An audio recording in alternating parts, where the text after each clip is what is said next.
Hello, Schrodinger's audience. We are gathered here today to play a game of Hollows, the recent released playtest by Rowan, Rook and Deckard. Hollows is a game of monster hunters going into awful hell dungeons created from the psyche of broken people in a fantasy early 20th century post-Empire Britain hell. So Britain, really. We've been playing under the Gauntlet Community rules today. Before the session, we've set up Lines of Veils and discussed safety tools. We're playing with the X card, and I said Lines of Veils. And I think we should briefly introduce ourselves. I'm Kieran. I'm running the game. I'm also facilitating the game.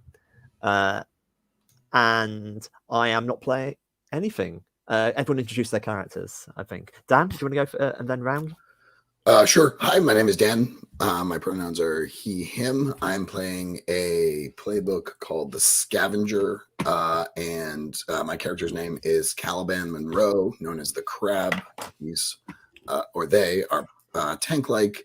They are enormous and hunched over, scarred from all of the scavenging that they do, and they have bright red skin. Brilliant. And he carries a spear, or they carry a spear. That's great. Jim? Hey, I am Jim Crocker, he, him pronouns. I run and play a whole lot of games on the Gauntlet and everywhere else. I am going to be playing Roger Pound Sterling, so named, he's a guard, and he is so named because that is the going rate to get him to leave you alone. So that is kind of how he is known about the city. My look is beefy and busted up. If you could use various like vegetables to describe facial features, cauliflower ears and things like that, he looks like he has been on the receiving end of a whole lot of blunt trauma during his life. Kind of like probably like maybe no more than, 5.5 feet tall, but broad as a fire plug, right? Kind of thing. And I think I just beat the crap out of people. I'm the strongest, a perfect machine, an irresistible force. The world breaks around me. Don't hesitate. Don't think. Destroy those who would try to slow you down. That's my remit for this character. So I'm looking forward to having fun with that. Excellent. David? Hi, yeah, I'm David, use he, him pronouns, and I am playing Sergeant Loxley, also using he, him pronouns.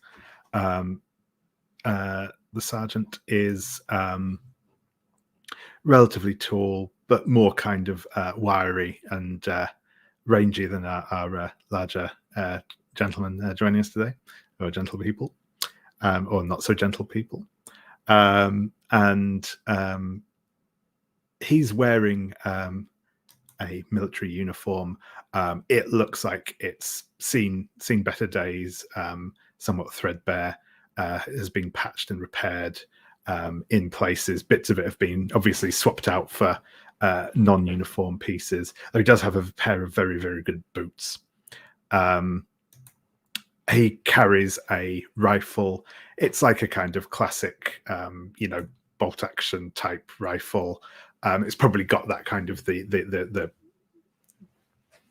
kind of sackcloth wrapped around the barrel and.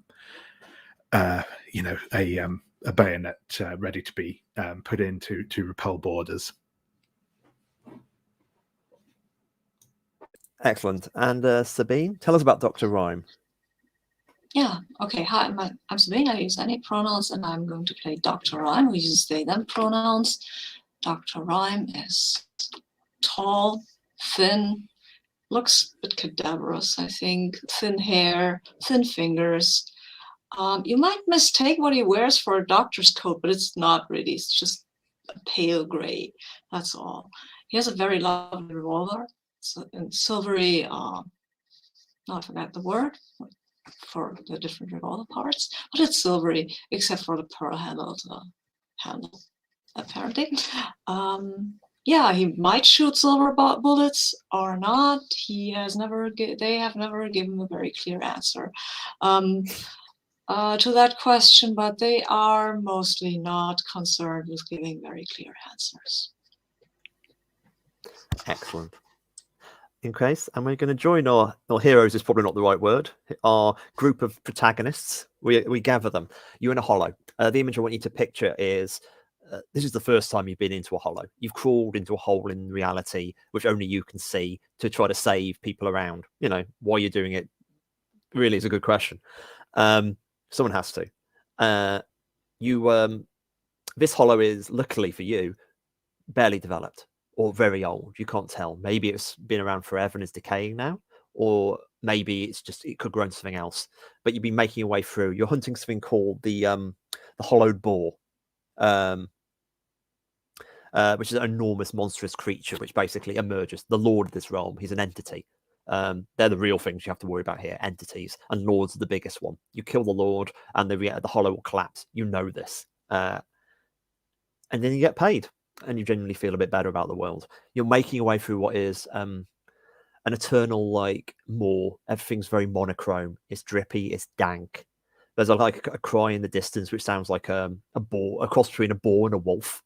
And you're approaching a dilapidated castle from the south. The south-facing side is probably best developed. You've got these two big fist arm-like turrets either side, and a wall built up. To the right, it's a little bit more shabby, and you imagine the guest is round to the the left. You're sort of approaching to the south in a kind of hunter's mode. I like to I'm going to go around the group again, just I want to see your character in action. Tell me what you see on the screen. We'll start with Sabine and go counterclockwise. How do you start approaching this place? I think Dr. Rhyme is actually not the person who storms it. The castle or whatever. I think they watch and wait for Roger Pound Sterling to charge ahead and then follow more slowly or cautiously, but follows. Okay, cool. Actually, so logically, we're going to go to Roger Pound Sterling next, because I think we're going to skip that system. We'll go back to Sergeant Loxton in a second. So, Dr. I'm glancing at Roger Pound Sterling. How are you approaching? I'm just kind of sort of striding forward. And I stop kind of as I think maybe how the light is falling, the shadow of one of the towers is making a very stark dividing line on the ground. And the next step is going to take us into the shadow of one of the towers. And I pause there and I kind of squint up at it. Big fucker. Nothing we can't handle. And I reach into my, my heavy pea coat, and I pull out a battered flask and I, kind of unscrew it. And the odor of, aroma of the cheapest possible gin I can buy, kind of wafts into the air. Take a good half dozen slugs, screw it back in, put it in. Right then, I say, and pull out my, great big truncheon and just stride forward into the shadow. Heading for great. Let's move back to Sergeant Loxley. As you see, Roger Pound Sterling moving ahead as always. This battering ram of a human. Yeah, I think we see Loxley very much in that classic sort of military style. He's in a crouch, rifle held at the ready, sort of eyes scanning around. As Roger moves forwards, he will be kind of ready to provide covering fire as needed, and sort of will stay in position to do that until the party starts moving, in which case he'll sort of jog along at the rear. That's great. So Sergeant Loxley covering Roger's advance. What about Caliban, Dan? Caliban's trying to stay ahead of Roger, knowing that they're the best, in the best position to sort of take on any threat if it emerges suddenly. With every sound, every howl, every boar-like sound, Caliban's attention sort of pauses, and they listen to the air to see if they can locate it. They're holding their spear out in front, kind of passing it back and forth, waiting for anything to jump out at them at any moment. That's great. Everyone's guarding. Right, I'm going to explain a little bit about the rules, how Hollows works. There's basically 3 stages to the game. There's exploration, which we're in at the moment. Exploration is you make your way across the environment trying to find the monster. Then there's the big, it's got a special name, I've forgotten the special name. You've got a big fight against the monster. And then you go home to your rest place and you have a few drinks. And then you go to a new hollow. That's the kind of cycle. The exploration cycle is, it's very narrative led, and it's all based around you asking questions and moving around and trying to do stuff. Exactly what we're doing now. But the interesting things, not the interesting thing, the key thing about it is that you can't die in this sequence. All you do is basically, if you fail or things get complicated, you collect something called Doom points. Doom points mean that it's probably just called Doom. Chris and Grant would never just call it Doom points. That's very nerdy. You collect Doom. The more Doom you have, the more abilities which the monster will turn on when you get to meet them. Like if you'll be meeting people you can kill. You'll kill them. You might get injured, but it's only in the narrative. In reality, all you do is collecting his Doom points. Anyone you meet who isn't one of the big creatures just can't hurt you. So like you can be quite heroic to anyone you meet here. And the other side is something called lore you collect. By exploring the environment and sort of finding things, you'll collect, if you discover something about the monster, you gain lore. And lore is able to turn into things which make the monster easier to kill. So this is it's a much smaller environment. So it's only really like, you'll get to the monster quite quickly. So there's only really one lore thing you can find in this area. So that's the kind of thing that's the only reason why you're not going straight to the monsters. You may want to find the lore first. But like where the hell the monster is the logical position, I think. But like, I reckon Caliban, I'm going to start on Caliban because Roger's going up to the wall. We'll start with Caliban. It's like, so you're asking, can you kind of spot something?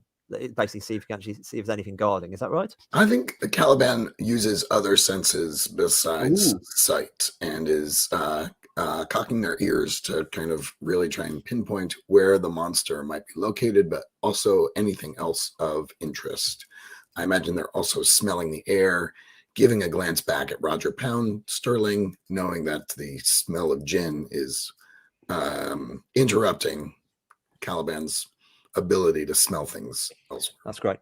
I reckon this sounds like a good place to sort of say, have you spotted anything?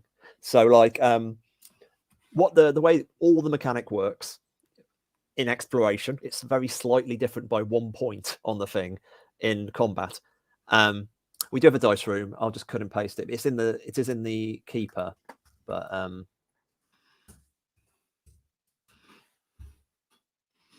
yeah, the game runs off d20s. Basically, you roll 1 d20 normally, and if you get advantage, 2 d20s. Pick which one you like.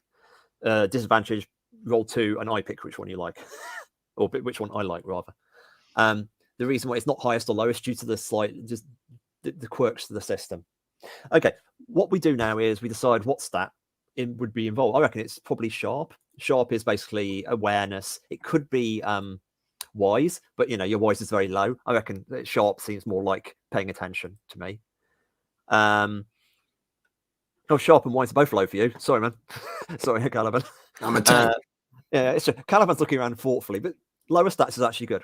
The way it works is I set a difficulty or a toughness, a TN. Probably stands for something. Target number, maybe. TN is basically 8 for this, which means it's sort of the lowest thing you have to roll. If you roll a d20, if you get less than your stat, you succeed with a complication. If you get between your stat and the TN, you succeed with no complication, and to get higher, you fail. And that means you get doom and the situation gets more complicated. The fact your stat and the TN are very close together means that this is quite a tricky one to pull off. Also, if you roll your stat exactly, it's a critical success. So if you get 7, it's a success. 1 to 6 is a partial success, and 8 is a critical. Anything else is a fail. Oh, all righty. So am I rolling a d20 now? Yeah, just 1 d20. I'm really good at rolling low on d20s, so that's a success. yes. Right, that is fantastic. That means partial success. So you gain doom. The party gains doom. So you get 1 point of doom, but you do success. You spot there's definitely there's these sort of pigmen creatures who are kind of filling the landscape. They're kind of the servitors of the actual of the boar itself. And there's a couple on the roof and they haven't spotted you, but there's definitely one off to the right on a walkway if you're the two pillars, there's a kind of the broken buildings in here. There's a walkway leading up to the ramparts around the castle. And it seems like there's more boars over there in the right area, near guarding something, you would think. But they're definitely starting to have the alert now. Caliban, what's your response to sort of seeing where the trouble is? I put my hand back, my free hand back to Roger and the others, and I use my spear to kind of point out where they are. Cool. Roger's nearest the front and also demonstratively the most likely to charge in. You doing anything, Roger? I look at Caliban and kind of like make a I point my truncheon at it, like, you want me to go, and actually make like a bonk bonk gesture.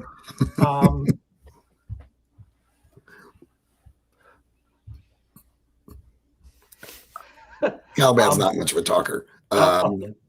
I mean, unless you like wave me off and point at the sergeant or something, then I'll okay. And I grin and, kind of just like literally like one hand in the pocket, casually strolling, kind of flipping my truncheon. I just go, walking up to this thing. And, if assuming I reach it before it turns and squeals, I'm just going to get up on it and just ding, ding, ding, ding. I reckon, yeah. Like, there's one spot, I reckon you can easily club this one to death. Okay. So, like, this one's not raising the alarm. But I would say you sort of look up and you realize, oh, yeah, there's definitely something they're guarding. Like, you're going around the side, and in the position you are now to the right of the castle, you can see round and there's holes through the wall. So there's probably leading, to the center. You hear the big awful cry of the boar. So it's definitely the boar's in the middle of the courtyard somewhere, you guess. What's all this then? I say, and I kind of like I wave the truncheon like it's a pointer, covered in, and it's now covered in guck. And I kind of point towards the opening in the castle and go, looks like a way in. Cool. We'll go, Dr. Rhyme, you were nearest. Actually, Dr. Rhyme, I think you first, and then Sergeant. Both of you kind of like position. What are you gonna? What's your sort of response here, Doctor? Is that what they were guarding? The pig person, the entrance. It's like it's a way in anyway. It's a kind of like it's the more demolished side to the. From above, it's like a square courtyard, and you've got the good wall. And by the position Roger's got to, on the right, there's some rubble, there's some stuff in, and there's what appears to be a way into the castle. Okay. It's kind of got some fairly heavy foliage, but it's still kind of some way in. Okay. Nice. I guess, is there anything else that stands out here with the remains that lie on the ground? It's probably like from where you're sort of sitting, is that kind of so from where you're back here, the sort of vibe you're getting is you're a medical person, Doctor. You suspect that there's been experiments here and people have done traps. There's a sense there's probably some traps in this place. There usually is.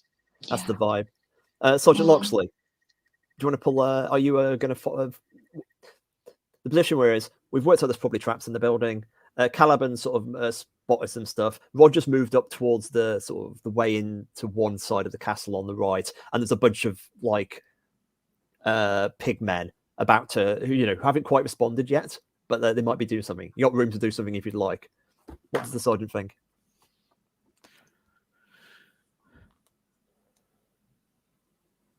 I think the sergeant is going to get into a. It's probably going to maybe climb up onto sort of like the first floor of some of these ruins to get a better position. It's going to start kind of sighting down the barrel towards the various groups of these creatures before. I think is going to just say, probably just call down to the softly down to the doctor. he trusts the others to react when the time comes, but is going to say, well, we're going to have to pick these bastards up before we go in for the big ones. So I'll start making a bit of a ruckus now, and is going to start taking pot shots at these various guards to cause confusion and give his compatriots an opportunity to act. That's great. The rifles cracking out. People are dropping. Roger is just sort of continuing doing the good policeman role by completely demolishing this. I'm not going to say innocent pig man, but like just this no longer pig man, this sort of smear of a human being or beast. Caliban, the remaining pig people in that area are scattering. The sounds above you, as you can see, some of them are running around the edge of the actual rampart, or at least what remains. Some hopping over the gaps, like to make you can't believe how far a pig can jump in this situation. What are they armed with? What do you think they're armed with? What do you reckon?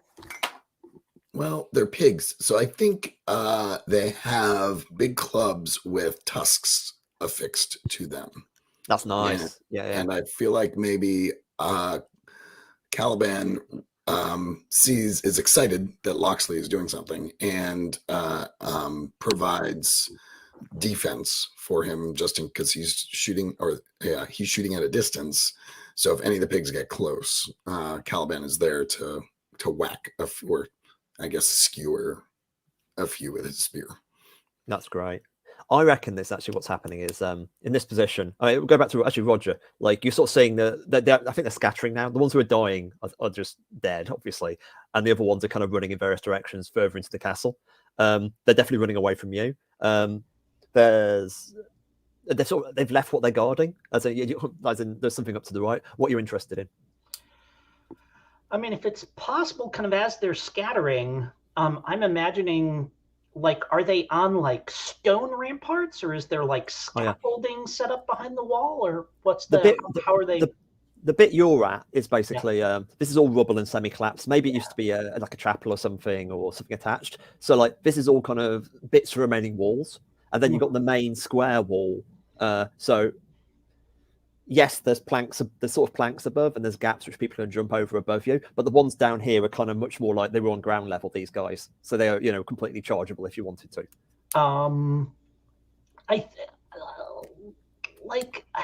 think I'm point the truncheon at them and say, "You'll get yours, don't worry." And then I'll kind of clamber up the rubble to see what it was that they were all gathered around. That's great. I would say that. It sounds like you're looking for more information in the area. There's four questions which the game is roughly based around. So you're this sounds like you're climbing, which is a physical thing. So what's that? I think so. I mean, you sort of give the official definition of what the stats are do, which I should probably do now. Destructive, powerful, or vicious, strong, tough, resilient, or intimidating, hard, fast, decisive, sneaky, or deceitful, quick, keen-eyed, aware, intelligent, sharp, intuitive, introspective, or mystical is wise. Clambering up stuff. Probably quick, I imagine. Yeah. You could argue strong, but like Oh, I mean, yeah. I mean, if it's just, I mean, like Roger doesn't. I mean, like it's a series of pull-ups essentially. Haul myself up, stand steady, then haul myself up again. Like my legs aren't doing any work here. Yeah, I'm not. I'm not like belaying against different surfaces or anything. This is just, brute force. Right. And especially like you've just like you mainly beaten your way in looking for information. Yes, so like, I think strength double thing. So you roll your strength. So the difficulty is this time is 10. Your strength is 12. So roll 1d20. All right. So this. Oh, I forgot one useful rule that might be relevant to everybody. Sorry about this, everyone. You've got equipment of various kinds in your sheet. A plus GMing here, exploration equipment. If you can work out a way to justify using exploration equipment, you roll with advantage. So in other words, you've got gin probably is a risk at this moment. Yeah, but Not useful good- here, but yeah. But good boots could have been perhaps useful for climbing. You Sure. know what I mean? So that's the kind of level of. Got it. Yeah. Okay. Or whatever, like some sturdy gloves or something like that. Yeah, For what I'm doing. Yeah. Got it. Cool. I'm just gonna roll it up and see what we got here. Good luck. That is a 15, so that is over my strength. That is a Despite my failure. strength being a 12. Yeah. Mhm. I'm going to say so. Doom increases, and as you're clambering up, the pigs come back out. They're rushing for you. There's some climber. They've realised you're going for the thing they're guarding. Okay. So they're like some are rushing from in the front, some in the behind. There's pigs everywhere. They're going for Roger. Everybody. Like Rhyme. I think Rhyme is probably the person who is like got the best line of sight for guarding. Yeah, I mean, I will shoot them if they go for Roger. I was going to look for traps. I'm feeling kind of distracted by them. They are boring. Which is kind of appropriate. I will shoot them. Okay. With my What's your gun. weapon? I have a revolver. Brilliant. Okay, you open up. So you run up and open up. Right. This sounds like you're shooting them, which is sharp because you're like that's a shooting stuff. And the difficulty is 10 again. So Okay. 1d20 minus whatever. Okay. So that goes. Oh wow, no. I do not shoot the piggies very well. They think it's D&D. This die, I think. This die. Okay, right. They're just firing, and you realise it's too small caliber to hit these pig people. Like you need probably a bigger slug or something to do it, or at least get closer in that way. Roger's been grabbed, I think, by the pigs at this point. He's being dragged off with some awful piggy chant. Loxley, you're the good guard is being dragged off to. Looks like it's going to be like presumably awfulness is going to happen. What are you going to do, Sergeant, from this position? Yeah, I think that I'm going to try and I think we kind of get that sort of moment, that kind of close up in on the sergeant as he's kind of sighting down the rifle and is going to try and I figure that several of these pigs have gotten, so he's going to try and take a pot shot and take out the pig that's got Roger's club hand restrained. Brilliant. That sounds like sharp again for me. There's a lot of shooting going on here. Yes.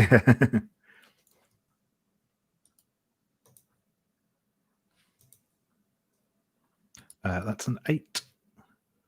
8. Difficulty is 10, so it's beneath the difficulty, but also beneath your stat.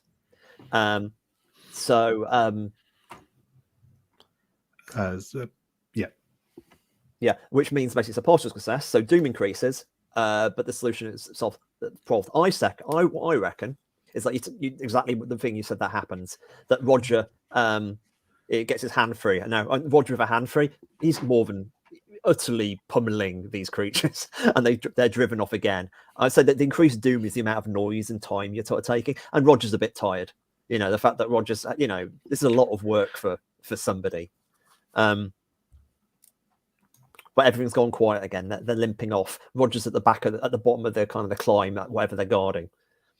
Caliban, by this point, you can probably have creeped forward to see what's happened, I guess.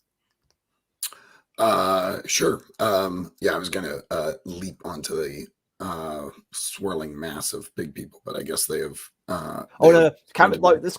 Let's picture that like you completely did that. You helped chase off them, beat them away. That's great. Let's just sabotage the fiction. You jumped in with Roger. Okay. Do we need to? I'm having trouble picturing it. We need to climb up to see what the pig people were guarding, or we can go in. You can climb up to see what the pig people are guarding. Yeah. Or you could work out some other way. Like there's a bit of the rules are if you're looking for more information about the monster, or as in basically seeking for lore, say how you're doing it, and then you roll the appropriate stat. Okay. But like in the fiction, there's something up there. Oh, also from here, like you see, there's a big hole on the wall. Would be the east wall, and it's like full of foliage to get through there. So that would be leading to the second, and you might be able to just about make out the sort of stomping inside. Go ahead, Jim. Are there mechanics for assisting other hunters? Not really, no. Okay, so I can't give him a boost with my strength that makes it easier for him. I could like Okay. I'm not sure there is. I would probably give you advantage. I'll give you advantage on that because one, like, this seems reasonable. I was going to peek through the foliage and see what's inside the hole. That sounds fantastic. This is specifically trying to find your way towards the entity. I say you definitely sort of see your way you see it's there. It's an enormous, monstrous boar lurching aggressively. It's still got like the strength of like a herd of animals, but you can tell it's weak. Like you could. I said there's foliage in the way, so you could probably have to navigate that to get through. But like it's a pretty much a straight path towards the beast if you wanted. I don't know. Do I want it? I'll pause there for a second, actually. Let's go back to Loxley and Rhyme. Are you going to move up because the path is clear and join Roger and Caliban? Or are you staying back? I've been with Roger all the time, so... Oh, sorry. I thought you're back the shooting. So I thought you're back more with Loxley in terms of shooting. Sorry. No, I as I said, I follow Loxley, I follow Roger, but it's okay. That's fine. I would like to know what's behind this wall. The piggies probably had some way to get there. They don't look like they clamber up this hill. So I think I'll go I want to know what they're guarding. This might be actually something very helpful to us. So I'll just go and see how they get in. Maybe there's a door or a crawl space or something. Oh, that's clever. Yes, that sounds like using wise or sharp. Which one's your highest? Okay. Yes, keen eyes, aware, and intelligent. Sharp. That's you, Doctor. That's you, Dr. Ryan. Yes. Okay.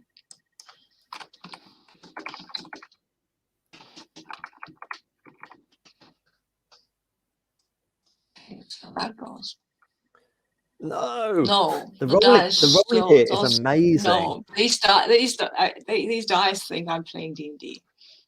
Thank you, die. Okay, I was about to say, you do find your way up though. You're going up the back passageway, and you find yourself up towards, and there's a trap in there, and it's like basically a cage thing, pins you against the wall, as you kind of get impaled by a pig, like a hunting boar trap. It hurts badly, but you're bare. The human you once were, as you're both now more and less than human, would have probably felt that a lot worse than you presently are. Now it's more like there's a curiosity about the injury. That's most curious. As you're pinned to a wall messily. Do you cry out? I will try to extricate myself by myself. If I cannot, I will ask for assistance. But I will first try to get myself out. This seems interesting enough. It's in my shoulder. I will name the bones and the muscles that are attached now to this thing, and I'll try to see how I can get that back. Brilliant. Dr. Rhyme is busily at work at distracting it from their shoulder. Loxley, you've got a great position where you can see all this chaos in front of you. What are you thinking? Yeah, I think I'm going to make a beeline for the for whatever these creatures were guarding as well. But I think Loxley is going to kind of keep to the going along the walls and stuff, so he can kind of either look down or drop down on the what's being guarded from above. So I think bouncing and jumping across the crumbling walls. Great. Roll your quick to attempt to discover what they were guarding. Yep, sure thing. I think I am going to call in my my good boots here. Yes, I was about to say. as he is using their good grip to. That does not go well. my best there is a 15. So.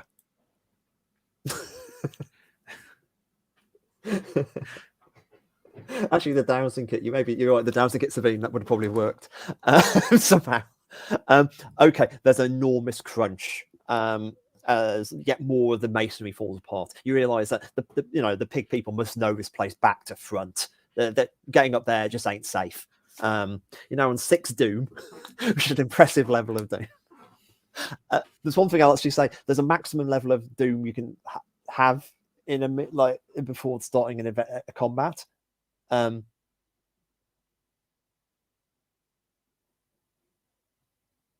no, it's fine. Doom only. This is a perfectly normal amount of Doom. This is fine. Like it takes 3 Doom to turn on a bad thing, so you're only turning on 2 bad things now for the monster. You can afford to get another 3 if you want. Where was I? Okay, Loxley, you walk out, everything comes crashing down. You hear laughter from the pigs from you, like foolish human. Think they can climb across the sky like the pig people? They mock you. This is pretty like me. This means that you realize you're gonna have to approach it on the ground. That's how the situation has got worse. Like you can't. It's not really easy to climb up. The pig pathways aren't for the likes of humans. You've learned something, but it also means you're going to come in the ground. And as somebody who likes being high up, that's going to be a problem. Okay, Roger. No, you fell off. No, sorry, no. I'm saying Roger's saying Caliban sort of staring. He realized Caliban. They realize they can get through the beast in there. Roger, what are you thinking? I kind of point at the doctor, and I have a little har as a like with the spear sticking through him. That's gonna leave a mark, I say, and then I and walk over to where Caliban is there, and peer through with him. Say, big fucker, step back, I say to him, and I pull out my gin and I liberally splash it all over these the vegetation here, like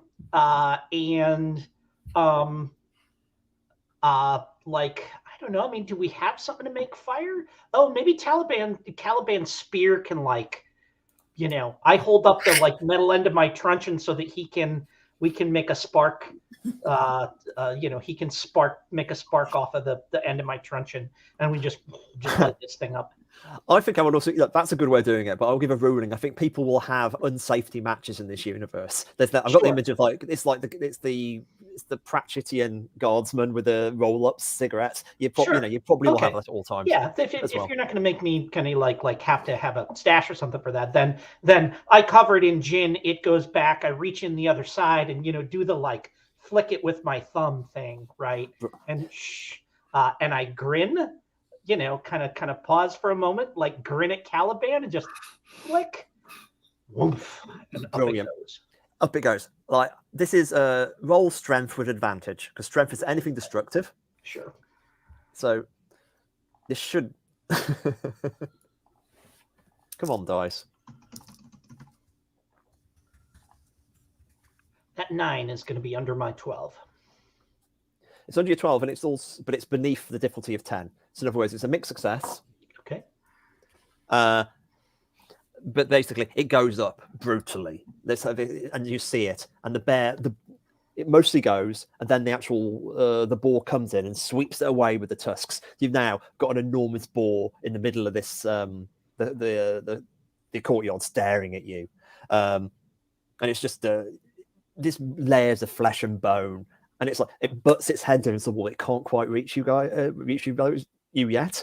But it's oh no, you can definitely get to it now if you want. You realise it is indeed a big fucker. Caliban, you've got an enormous ball, barrel in your face, and everyone is sort of ready almost. You want to go in, or you're going to try to get the law? Oh, can I still climb up to look? You try to grab it if you like. Or I mean, I realized after you mentioned the equipment, I do have a rope. I actually have a rope. I have a thing that would be useful. So yes, I'm going to use my rope if it didn't get caught on fire to climb up. That's great. I would use strong or quick. Let's say you can use quick because it's your best one. Is it really? Yeah. Okay. So 2d20. I rolled a 6. Perfect. That is beneath. So it's a mixed success again. So now you're on 8 doom. No, 9 doom now. Sorry. But you've got the law. Basically, you find on top it's a pennant, which is normally in the game, when you discover lore, you roll D3 or D3 plus 1 when you discover stuff. And lore can be spent in a variety of ways. In this case, it's always going to be free lore, which is an abstract way of you tracking your progress. This is a pennant describing it displays a crown attached to the rusted head of a boar spear. And you get that kind of the realization that, oh, this used to be a royalty of some kind. This boar used to be a person. And you think about all the hunts the rich might be involved and what it might do to them. And that's the sort of knowledge you have. But it's also a pretty cool pennant. Great. Let's hard cut. Sorry, Caliban. Any response I was just to that? going to say I keep the pennant, and can I pull my rope back up? Yeah. Don't want to lose that. So yeah. Oh yeah. The book. That's great. Now you got the book. You're going to do the pennant thing. Oh yeah, pennant on the spear. Yeah. Insult to injury. Sure. Yeah. Camera flicks as the pennant goes up, snapping in the air, and the boar growls, battering down the wall angrily. Like the way's clear. It's I bet you Loxley and Rhyme have sort of gathered together. Rhyme's freed themselves, and it's there. Loxley, you going to order the advance, being a sergeant? Yeah. I think Loxley's going to kind of finish reloading his rifle and say, "All right, let's get us some bastard bacon for breakfast." Brilliant. This moment, and we pan across as the wall comes tumbling down, as the creature is coming at you. You realise emerging from the boar's head, there is bone fingers of a crown, and it screams with this thousand awful. And you realise the scream isn't boorish; it sounds intrinsically human. And we'll hard cut here to have our first break, and we'll come back for the first sort of combat. See everyone about 20 past.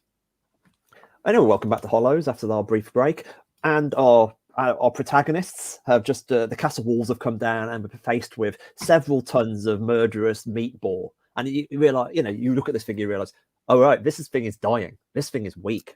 It could have been much more formidable than it is, but it's still like the most monstrous, biggest thing any of you have ever seen moving. Like, you're from Earth. This is not what Earth is like. And in the Hollows, you're facing against the nightmare bone crown boar creature. And we go to combat. This is a hunt. These are basically the centerpieces of the game. If you hop over to the grid tab, you'll see basically how combat works. It works in a kind of like, if you played a video game, you know the lock-on combat systems where you lock onto the monster and then you move around it. It's that. The monster is staying still at all times, and the whole movement is defined in relation to your position to the monster. So, like, there's moves the monster has to move you around. You've got moves to move yourself around. So everything else is done narratively. If you take cover, you add tags to yourself, which you can then lose, and all those kind of things. So that's the way combat works. At the top level view.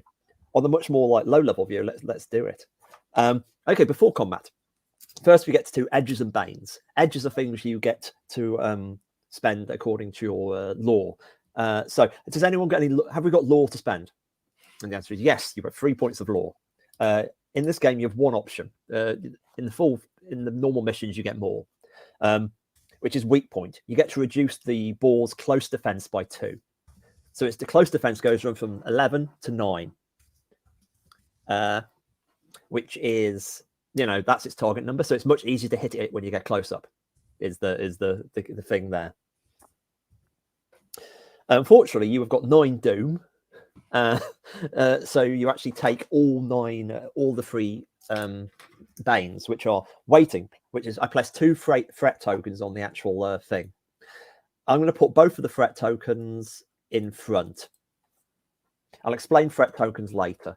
Basically, it's better at hitting things in areas where there is threat, and it uses threat to use special abilities as well. So in other words, you may be able to do a reaction attack if there's threat in an area. So in other words, getting out of areas where there is threat is a useful tactic. And of course, the area you probably will be in most is front, because it's a giant boar and it's going to be charging you. Fantastic. Okay, setup. What we do now is everyone roll under quick, or try to roll underneath quick. Tell me if you've succeeded in rolling under quick. Tell me, as in, it doesn't matter about order. I fail.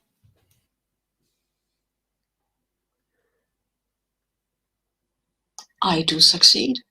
Hooray, Dr. Ryan. Imagine that. And Dan? Success. I rolled a Great. 4. This is the great one for the nature of play. So I think two before, 2 after. Right. Basically, if you succeed, it means you have 2 things. You go before the boar does anything, and you get to place yourself wherever you want on the grid. If you failed, it means you go after the boar, and I get to put you wherever I want on the grid. Right. Yeah, just check which order.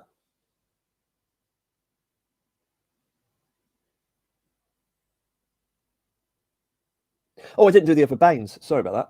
Oh, bitter. The bear has +2 maximum resolve. And evasive. All hunters suffer 2 resolve damage at the start of the hunt. So if we go back to your sheets, you can see you have 2 such stats, resolves and wounds. Resolve is basically like, it's the one that heals. It's more likely to heal in the battle. It's basically footing and bravery and kind of like all that kind of stuff. Resolve is normally hurt before wounds, but wounds can happen. So everyone reduce their resolve or their current resolve by 2. Yeah. And I think we'll define that in the fiction, like, as it brought the wall down and everything got chaotic. That's the kind of the and I imagine it's bitter because, of course, you've got his bloody pennant on its spear, which probably only made him angry, Caliban. So do we now get access to our hunt equipment, or is that something we need to advance before we? Okay. I'll explain this. Basically, your hunt equipment is basically you get to use that once in a combat. I'll explain basically in combat, in your turn, you get to an action and a move in any order. So you either move a region and attack, or attack or move a region. I said move is actually a maneuver. Move is one of the maneuvers, and quite often your equipment is quite often a maneuver. So to use your equipment is a maneuver rather than an attack. So you, for example, in the case of the person with grenade, they could throw the grenade and shoot, for example. But that's getting a bit too deep. Let's go to setup.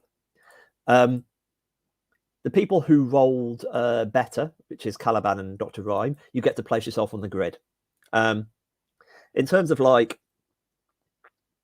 to put yourself on the grid, I'm going to bring in all the, wrong one.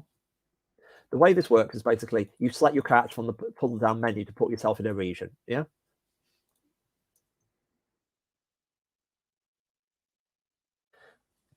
I would broadly speaking, like, so for example, at the moment, Calman's put them in front. In terms of broadly, its attacks, because it doesn't actually tell you whether you tell the players their attacks or not. But my broad hint would be it's a boar. I would probably go in rather than front, maybe go flank if you want to attack it, because it's less likely to stab you in the face with it. Also, there's 2 threat in front. That's the sort of thing. And Dr. Rhyme, you're the with a pistol, so you can attack either from close or ranged, can't you? So you can go in either one you like. The other one is my plan, actually. Yeah. I felt like since I was a tank, I was going to go where the biggest threat was. But yeah, I mean, honestly, that's if you want to make sure it rams you in the face. That's a good way of doing it. Like, I have not looked in detail with your abilities, so you may have stuff where you want to be in the front of being hit. But to be honest, it's going to probably drag you to there anyway, because it's the nature of this beast. Nice. I'm going to the other side. I'm taking the left flank. Right. I'm going range left. Getting somewhere, having some distance between me and this thing. It might be also sick. It looks sick, right? Might be catching. Yeah. I don't want or pest or something. At least it smells bad. That's the the odor is significant. Yeah. I did not expect it to smell like roses. That would have been really worrisome. No, it smells like it's supposed to be. I'm not worried by smells. I am a doctor. Yeah. Now it's worth knowing the ranged basically support is the interesting area. Support can be means I can't attack, you can't attack from support. and I can. Sorry, my brain's gone blank. But also, I can't attack you. You know, and I also can't even move. If you're in support, I can't drag you back into my attack areas either. So it's generally legging its support is generally good. But I'm gonna.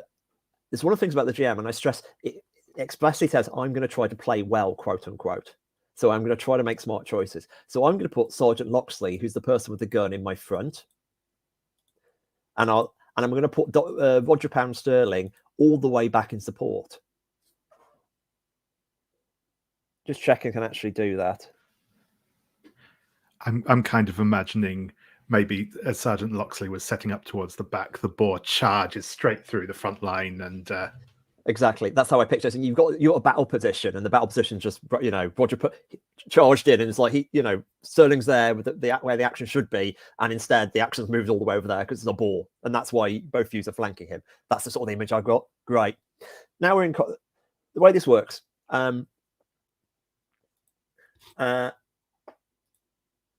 The people who roll better than Quick go before the ball, and the people who roll worse than Quick, exactly, Roger. And the person who rolled worse than Quick go after the ball. Normally speaking, it's worse to go after the ball. I'm going to choose one person. I choose which of the ones who go faster. I reckon Caliban the crab should go first, because you know you're the one who found the way. You can attack and do a maneuver. You can do it in any order. Your attack is basically probably your weapon, which, you know, we can do. It rolls in a very similar system, but if you roll difficulty as a success now, that's one of the weird rules. I said if you roll the difficulty in exploration, it's a failure or it's a mixed success, and if you roll difficulty in the mission, it's a hit. And that's like I'm not quite sure what they're thinking because it confuses the hell out of me. And the maneuver. I'm just going to run through the maneuvers quickly. They're actually on the grid beneath the grid. There is move. You move to an adjacent grid square, as in you can go to rear, you go to front, you can go to range left. There's no diagonal movements. You can focus. You gain focus, which is basically a one-use target to allow you to get advantage on a roll. You can use it on your next attack, or you can save it to be roll for your defense. It's worth noting it's a player-facing game. I never roll. You can reload, as in you increase the capacity of your weapon. Only Dr. Rhyme and Sergeant Loxley need to worry about this, but some people's weapons, basically every time you attack of it reduces their capacity by 1, and you have to reload to go to do it again. You can take cover, which is where you try to gain a terrain tag. I'll talk about terrain tags in a minute. Or you can activate a bit of hunt equipment. What's your hunt equipment? Mine? Yeah.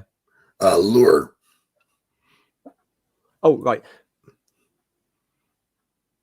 Yes, reposition all hunters 1. Which basically, there's 4 different kinds of ways of moving around the grid. And 3 of them, which are basically move, pull, push, and slide. They basically move. That's when the monster forces your character to move. And then there's reposition, which is basically meant you get to move around the grid, but so you get to move around the grid, but you don't lose any of your terrain tags. That's the difference. It's the equivalent of you make it move is reposition, and all the other 3 are it makes you move. So when you use lure, you get to basically move everyone around the grid because you've lured the monster in a better position. So And when it says 1, I assume it means you can move 1 space. Yes. Yeah, all hunters as well, though. So that's really useful. For example, I don't want to so the game is playing well. You know what I mean? So I don't want to explain everything, but at the same time, that kind of for example, that would allow you to get Roger out of thing and still allow him to move in and yada yada yada. Oh, and the final maneuver you get on your list is. Oh no, I was going to explain terrain tags. There's 3 sorts of terrain tags, which are there's 4, but the curse doesn't come in. Elevated, your range attacks roll with advantage. Shielded, when it attacks you, you take 1 less damage, 1 less wound damage. Or obscured, when it does resolve damage, you suffer 1 less damage, and you sort of choose which one you want to go for. You've got to roll though to achieve it. Does that make sense, Carla? And it's also there's only 2 tags on the table of each, so only 2 people can be obscured. Only 2 people can be shielded. That's great. Caliban, do you want to maneuver and attack, or attack the maneuver?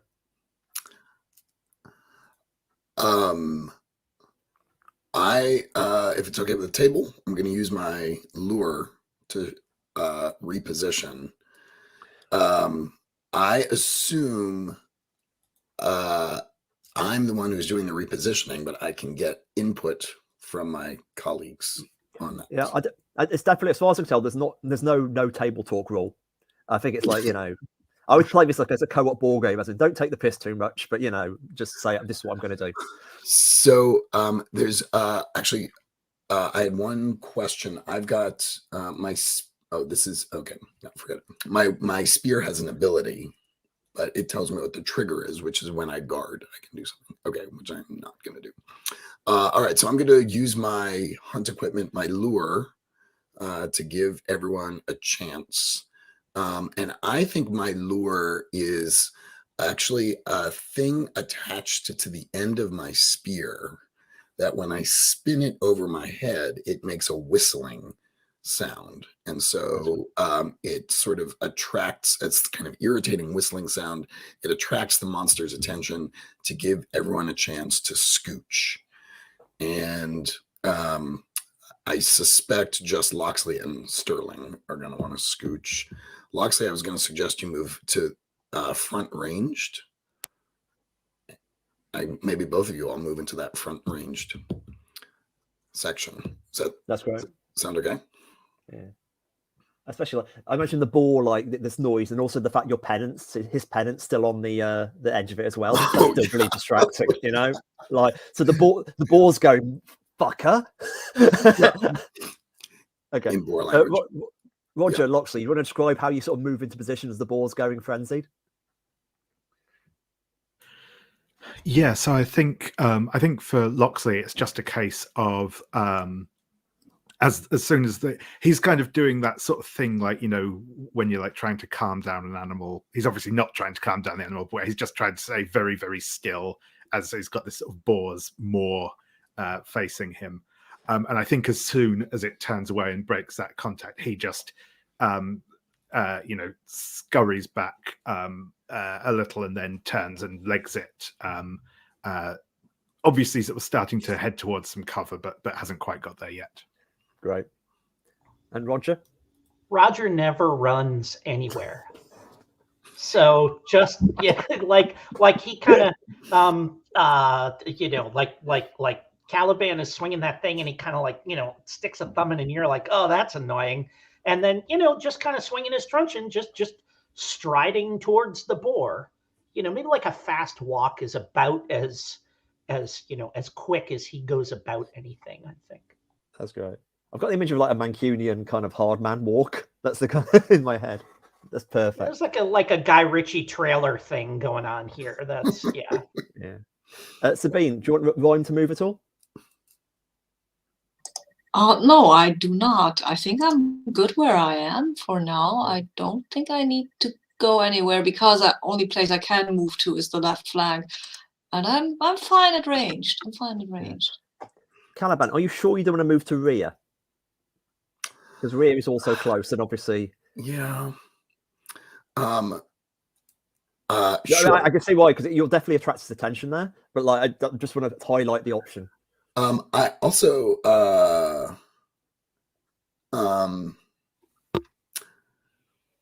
well, I want to activate my spear's ability on the next turn, and I want to be in a good place to do that. So that makes sense. Yeah. So you just great. All right. So now I'm going to attack. I'm going to skewer the boar. Right. Its defense is on close is only 9 because you've learned about the pennant. So D20 and whatever stat your spear is. It should say on your sheet. Whatever stat my spear is. Oh, yes. It says, I think it's quick, which would make sense. Attack with quick at close. Yeah. And great. I assume I am at close, which means my quick is 13. which means I'm going to skewer the big. Rolled 5. Brilliant. That is under your relevant stat, but equal to it's under your stat, but also less than its defense. So in other words, you do your resolve damage, which your resolve damage is 2R 3W. I don't understand what you just said. Yeah. No, that was basically blah blah blah blah blah blah blah blah blah blah RPG rules. Weapons do 2 sorts of damage. There's resolve and wound. Basically, the one before the slash is resolve damage, and the one after is wound damage. Since you rolled a partial success, you do resolve damage, and if you roll like a full success, you do wound damage. That's the basic system. If you roll directly your stat, you do a critical hit and do +2 wound damage. Nice. Okay. Once you've got rid of resolve damage, they are quote unquote broken, and that means any future attacks which hit wound instead of resolve. However, I'll stress the rules are slightly wrong on one page. That it doesn't do your resolve damage. It does as wounds. It does your wound damage. But that's cool. So you've done 2 points of resolve damage on it, which is sweet. I would now basically get a chance to interrupt. If there's basically, I've got one. I'll tell people up front. I have an interrupt, which basically means I get to attack anybody in close if there's threat in the area. But the only threat you've got, your legs out the way in time. So I'm going to save the threat for something else later. And we go to Dr. Rhyme, who also successfully hit.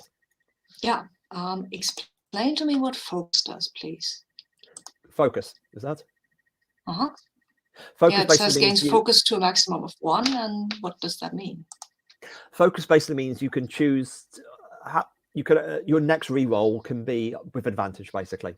So in other words, it's basically taking aim. So it can either be you can spend it on your attack and get advantage on your attack, or you can spend it on your defense. Cool. Okay. Right now I am going to focus. This is my maneuver. I am taking aim at this boar thing.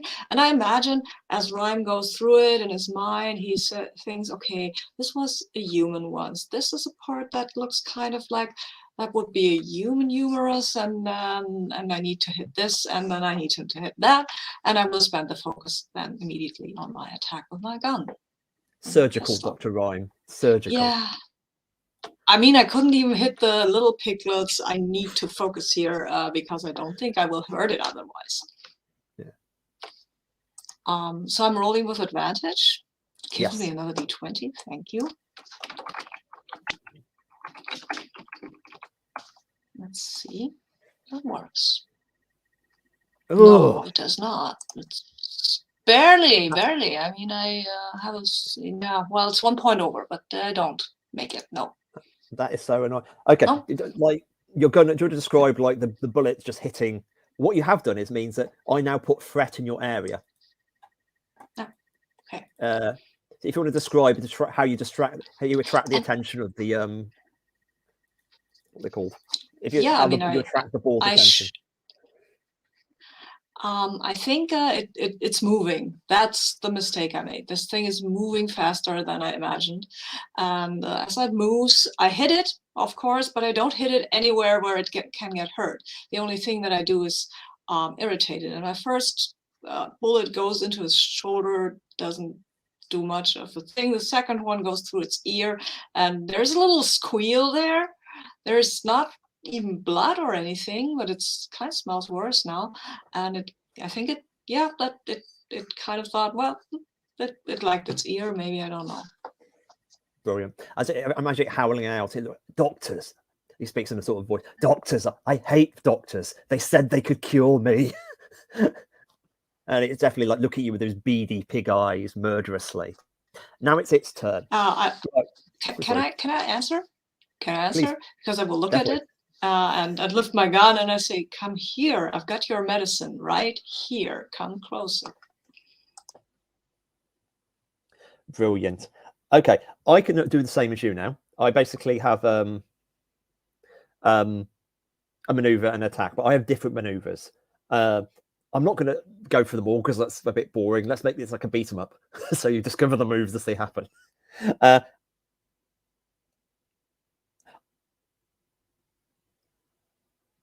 Oh, there's so many good options. In fact, I'm going to follow the story. Dr. Rhyme, I'm going to use the Thunderous Hooves maneuver. All out hunters in one area must roll quick. On a failure, they were positioned to front. So, Okay. what's your quick? Yeah. 10. Yeah. So if you don't roll, Let's see how that goes. It's a 10, so it's basically on my. yeah, that's the number. critical success good? then in this case.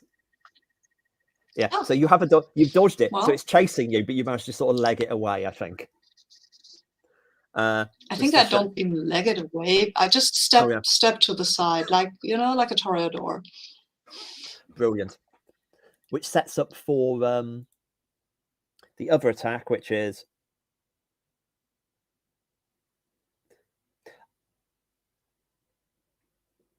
you stomp into the dirt on Caliban. He just like the ball turns aggressively, spinning round to the crab. I target one area in close. You've got to roll quick to stop it. Its TN is 13. So you roll quick, whatever. Your quick's quite low, isn't it? My quick is my best, so it's my quick. Oh, good. Yeah. Cool. And its TN's 13. I rolled a 7. So. All right. Let me just double check this one because I'm rubbish at this.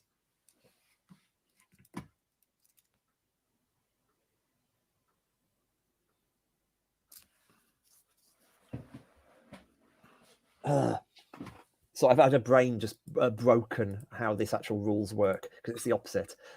Defense. Oh, you suffer resolve damage, of course. No. Yes, you suffer resolve damage. So basically, you roll. If you'd rolled 14, since its difficulty was 13 and your skill is 13, there's no gap for do a full success. So you can only suffer partial damage. So, or you get a critical and succeed. You suffer 2 resolve damage, as you kind of have to dodge out the way.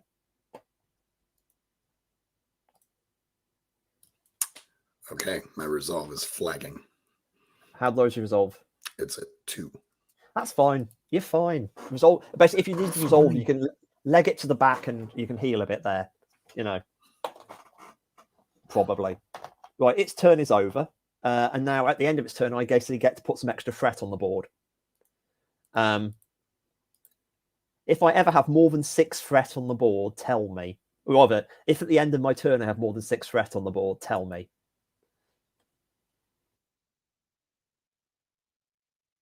At the moment, I don't. I've got like 5.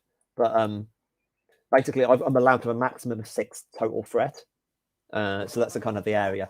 I'm sort of stomping around like... anywhere near me is kind of deadly. And now we go to Loxley and Pound Sterling. I reckon Loxley first, and then Roger first, and then Loxley for reasons of how the damage system works. Yeah, well, I mean, oi, you, and and I just step right up into its face, and and I'm just gonna just get its attention just by wailing it just right in the snout. Yeah. Right, move and attack then, yes? Yep. So you can put me right in that up front slot. Cool. Do you want to use any of your abilities? I am Heartless. Before I roll to attack, I may mark 1 resolve. If I do so, my attack inflicts +1 resolve if it hits. So I'm going to go ahead and do that. Right. I'm just stepping, I'm getting like right up into its face and not really worrying about the fact that it's almost certainly going to hit me back. I just want to make sure. So I've got +1 resolve. Also, my truncheon does +1 resolve damage when I'm in that front slot. Yep. So if I hit here, it's going to be +2 resolve that I'm going to hit it for. So, just rear back and crunch. Cool. See what happens. Its close defense is only 9 because, of course, your luck. So that's 9. So good luck. Roll strength and see how this goes. Okay, I'm going to call this the poke it in the nose roll.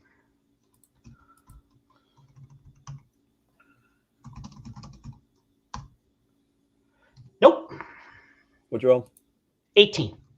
Oof. Right. Oh, I get to Oh, I remember how this game works. There we go. Okay, you run up. Do you want to describe how badly it goes and you just basically make it angry? I walk up. Yeah. I walk up and, and I rear back and I swing hard. But you know what? I like that I'm used to just like when I'm dealing with people on the street, I just, you hit them once in the middle of the face, it breaks their nose, and that like sends them, like howling down to their knees. I didn't count on the fact that the big ring that this thing has in its nose, it just goes ding, and it just bounces off of the big ring that the boar has in its nose. That's great.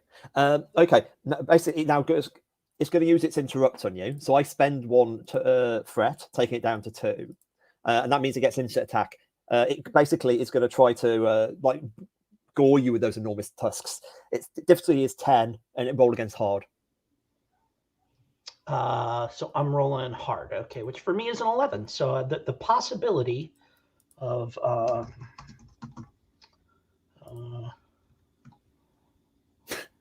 I've just noticed you actually called the roll. That's a 1. That means you suffer resolve damage. Take 2 more resolve damage. Well, I think what happens here is the boar comes around, its tusks smash into me, but when it does, there's a flash as my badge glows for a moment. My badge I have tucked in my pocket, right? And I kind of take maybe half a step back, but you're gonna need to do better than that. And this is, I'm using my hunt equipment, which is a shield. Ooh. And this says immediate upgrade a defense roll by 1 step, which I assume means goes from partial to full success, right? Correct. But you get to use that once in adventure. That's great. And that's what I'm gonna use it. Always use armor first. So I'm gonna go ahead and use that. And like I said, and like we just sort of bounce off each other, and I think just glaring at each other because we've each had that initial strike that didn't do anything. So yeah. Brilliant. I can't say that one. Joke's running from my head. In this kind of right, we're off. Okay, now Sergeant Loxley, you're seeing Roger Pound Sterling facing off against the enormous pig creature. What are you doing? Yeah, so I think having kind of got back a little ways, Loxley is going to try and get a bit of height on this thing. Slings his rifle over his shoulder, and is going to start trying to pull himself up one of these bits of ruined wall. So I'm going to try and take the high ground. So I'm going to try and use the take cover move to get the elevated tag, which requires me to roll with strong, which I am not very good at. So we'll see how this goes. That's a fail. Cool. In which case, I just lob a threat in your area. Sure thing. And then I will. I think kind of we see him similar to earlier. He sort of starts to like try and pull, but just this lump of stone just like pulls out of the wall. He kind of looks at it, tosses it over his shoulder, unholsters the rifle or unslings the rifle, and takes a shot at the boar. Sweet.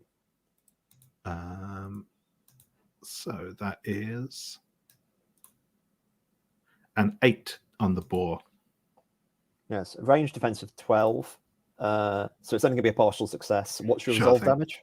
My resolve damage is, I think, a 3, if I remember correctly. Yes, it is. Sweet.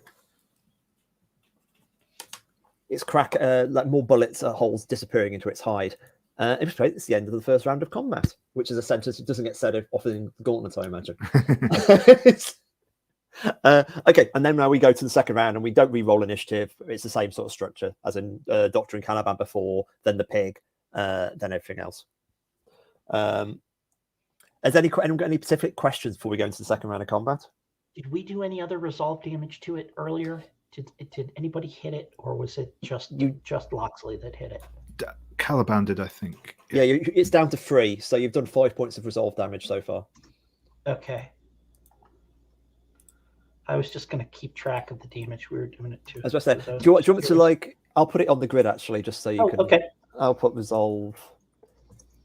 I don't think it's a secret, or I don't think it should be secret anyway. Yeah, I wasn't sure what the like the game's take on transparency, knowing how hard it was to kill and stuff. Yeah, but if it's a beat 'em up, you can see its red bar as we're pounding on it. So that's exactly how I think. I think secret stuff like, oh no, it now regenerates, it's secret, but like the health bar is open information if we're going to lead into this.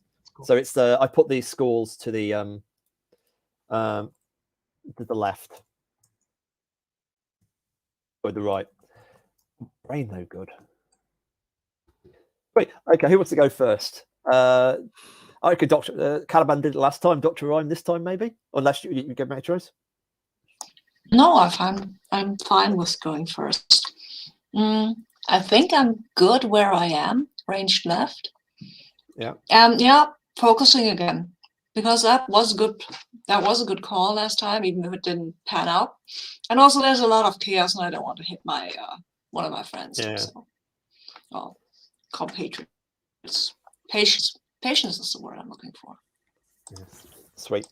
Roll them. Okay, then I'm just rolling my shot. Let's see how that goes. Well, there's a 9. I've got him. Yeah. Sweet. What's your resolve damage? So this time, I think I figured out a play. My resolve damage is not that much. I think revolver 2. There says 2-1. I imagine that means that's two resolve, right? Yep, 2 resolve, 1 wound. Sure it's better at basically some weapons are better at resolve and some better as a better at wound. Like Roger's club is like 5 resolve, but 1 wound, I think, something like that. So great. Do you want to describe the bullets hitting in? This was landing now. So, oh yeah, definitely. Because I think as we've established, there are some human parts, and there is actually I see it when it turns on lock. It didn't turn on lock, so it turned on Caliban. No, it turned on Roger. Right when Roger and the thing exchange blows, I see a rather small place, but usually the hide of this boar is covered with these bristly hair pelt thingies, but some parts of it are smoother and more resemble human flesh. And I hit one of those, so that actually hurts. It's not at a very critical point, but it hurts a lot more than it would have if I had hit the boar hide instead of the human skin that is still somewhere in there. Cool. That's good stuff. I can now do an interrupt, which I can. Like, David, you've read the rules as I have. Interrupts don't have to be in the area of the person who just did the attack. I've not read that in detail actually, but no, I think that's my understanding is that they can just giving them the opportunity to do something rather than it having to be targeting that person. In which case, Caliban, you're being attacked by its head turns violently to the left. Its TN is hard. You got to roll against hard again, and TN of 10.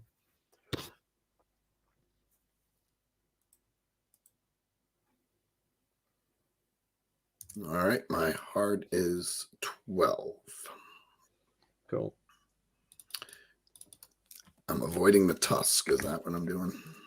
Yeah, it's hard, so it's much more like hard implying is like almost taking the tusks of it, I guess. Yeah, not so good. I actually failed that roll. Oof! It's gored you. You take 2 wounds. Ow. Yeah, blood's flying everywhere. If you need to heal, you can leg it to the back. Or you can just, to be honest, you can die. Dying's fine. Caliban's still got a bit left. Yeah. Great. It's also your turn now. It is my turn. Yeah. I think I'm going to guard, which, if I remember correctly, allows me to restore 1 resolve. Cool. There's so many tabs. All right, so my resolve now comes to 3, but because of my spear ability, the spear ability is goad.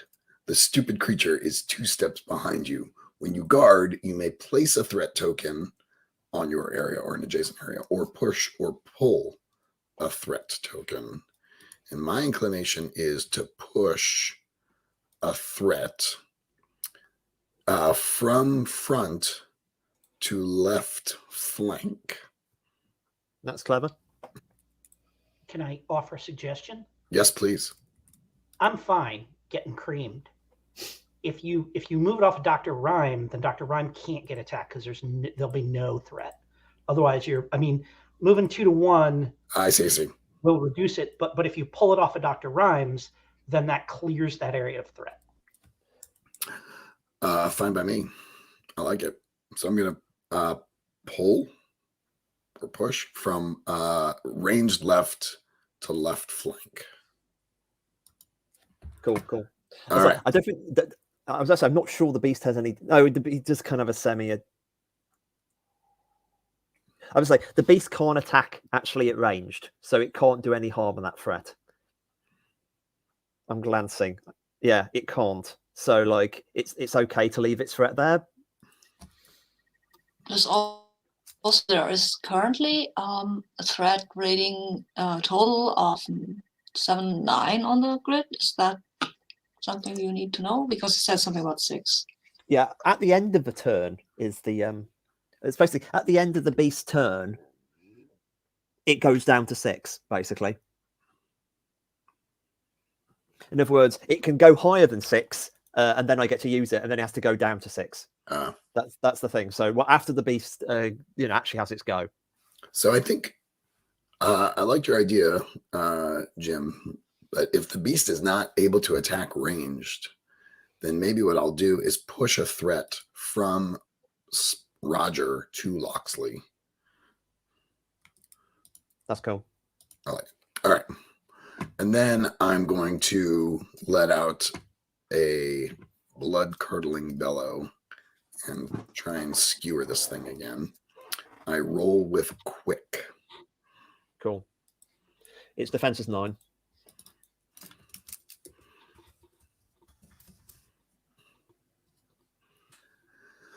Oh, I rolled a 13. I think that is my quick score. That's your critical, my friend. Oh, okay. So you do your what's your wounds damage? 3 wound. 5 damage you do then. Yeah, I was pretty mad. Yeah, it's like, do you want to describe ramming this creature particularly hard in this moment? Yeah, I think spinning the spear is something I'm pretty excited about, and I'm really intrigued by how the pennant that we've attached to it flaps, and it really just appeals to Caliban's sense of aesthetic. And I watch it spin, and then I watch as the boar has kind of scraped me with its tusk. It rears back to do it again, and I use that opportunity to come up under its chin. Perfect. Beautiful. Blood flies through the air, and the boar screams monstrously and looks down at you. It's like, you're next. Like, I'm not strictly speaking I'm more of a herbivore, but I'm going to be a carnivore for you. So I can't say that. Sorry. This monstrous animal craving here. And I think we'll stop the break there. There's this heroic beat as the spear pierced the boar, and we'll come back like just after 10 past. Is that okay? Short break? Cool. See you then. There we go. And we're back in the action. The bear's just been impaled awfully by the poor little things. It's worth knowing he's like, that blow's all half killed him. So, like, this is the sort of game it is. Now I've got to sort of tap. What's he going to do? I'm going to... I think I'm going to have to attack the Caliban, isn't it? Because that's the only logical... It's actually the right move to do, but it's also, like, the mean move. I mean, except he's got... Oh, I know what it is. He's got So I've got a thing I can do. I'm going to use Tusk Flick. And Tusk Flick means I can move, reposition one hunter in close. So I'm going to move Caliban from right flank to center.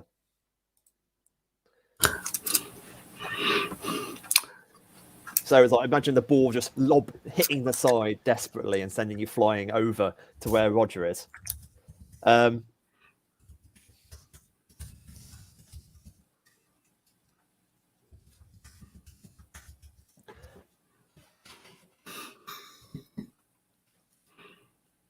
Okay, I'm going to use Run Rampant, which is the other attack, which basically starts running everywhere. I get one hunter in front, and then all other hunters in that area and one adjacent close area.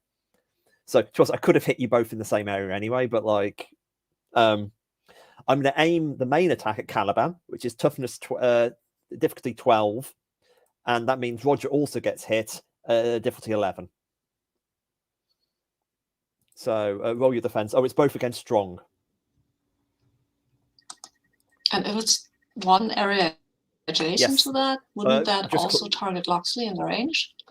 I think it means where's an adjacent close area specifically.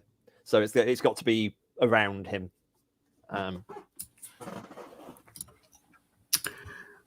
But I did not roll well.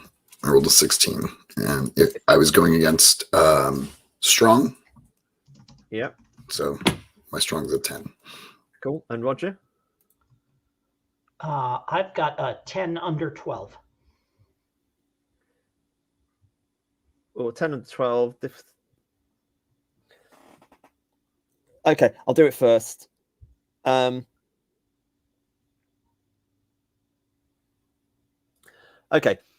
The crab is a straight fail. So he takes 2 points of damage. Actually wounded. So whilst you, of course, you rolled, was it a 10, Roger? I rolled a 10. Yeah. So it's equal to the difficulty, right? You no, I said the difficulty you should be an 11. So okay. So it's under the difficulty and under my stat. So I'm going to take resolve damage, right? Yeah, resolve. So you take 2 resolve damage whilst Caliban takes 3 wounds. Anything happen to me when my resolve goes to 0, or does that just mean... Okay, all right. We'll get to that second. Caliban, how many wounds are you on now? If I took wound damage, I'm down to 3. Okay, you take 3 wound damage. Right, what you do is, once the Roger, you go down to 0. You're now is what's called broken. Broken means any resolve damage you now goes to becomes wound damage. Sorry, it does the damage it would count as if it was wounded. Mm-hmm. Also, there's quite a lot of abilities that says when you are broken, or at that moment. So in other words, if anyone has ability that says when broken, that would kick in at this second.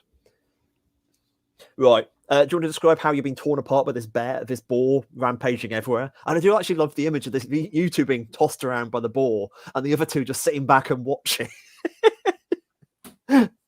Yeah, I think I got flicked over, and I gave Roger a nod and sort of a shrug, like, well, I kind of meant to come over here anyway, and now I can help you out. And then as I'm sort of, Caliban doesn't speak much, so sort of gesturing this and distracted by talking to Roger, the boar, I assume, is using tusks here or something. Did you have something else in mind? Elaborate. I imagine he's full on rampant, so tusks, hooves, whatever you want.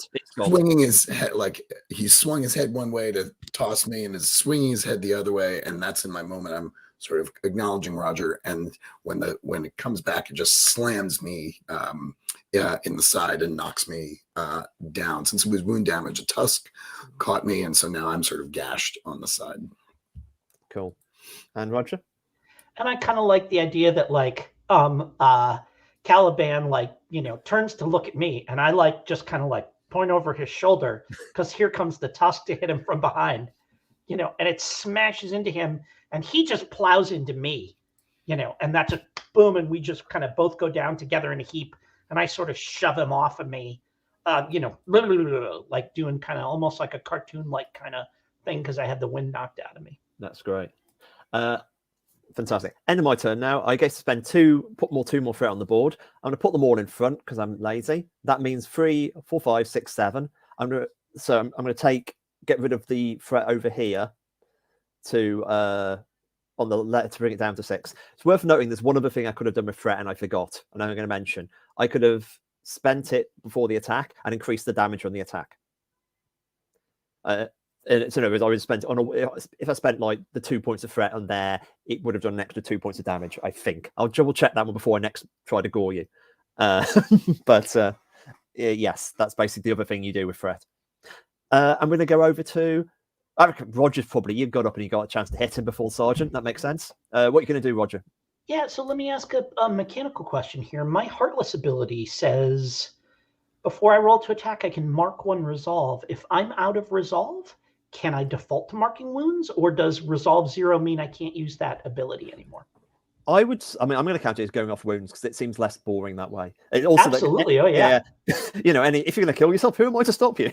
Sure, yeah. I like that one loose tooth. I can kind of yank it out and toss it on the ground or something like that. But I'm not going to do that this time. I just wanted to ask that question so that I know I've got that out, so that when I have 1 wound left, I can take myself out to smash it. But I pick back up and I say that'll be enough of that.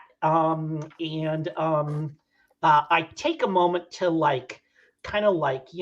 do the thing where I kind of shoot my sleeves down, straighten my my coat to focus myself to focus up. That's what I'll use for my whatever other action, and then I'm gonna step in and I am kind of trying to when its head drops, I want to just hit as hard as I can and see if I can knock a spine or 2 off of that crown that it's wearing. Right. Just to see if I can't take it down a peg. Come here, you piggy ponce, and Fantastic. So the focus means I'm rolling with advantage. That's how that works. Correct. Okay, so we got that. Boom. Knock it on the crown. And that 4 is under my strong. Yep, and its resolve is 9, so it's partial success, so resolve damage. So when I'm in front, I do +1 resolve damage. That's going to do 4 resolve to it. Cool. That's enough to break it. Yeah. So it's straight down to 0 resolve.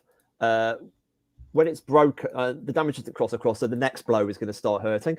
But when it breaks, it makes an immediate snap for interrupt attack versus the hunter that broke them if you're in close. So in other words, you're going to describe beating the shit hell out of it, then it goes for you. Yeah, I kind of like the idea that I like we've been sort of pounding on it, and it's just kind of rah, rah, rah. But boy, I just come in and I smash a couple of tines off of that crown. And that really gets it because, someone of lower station has, taken it down a peg, and I think that just infuriates it. It says something about, socialism. I pay your salary, little man, or something like that, and then proceeds to try to probably impale me on that very same crown. I would imagine. Seems legit. Toughness 10 versus hard. My hard's 11. So my hard being 11, if you want to get it in between, it's got to be between, which is to say I can't get an in between. Oh, you can get 10. Here.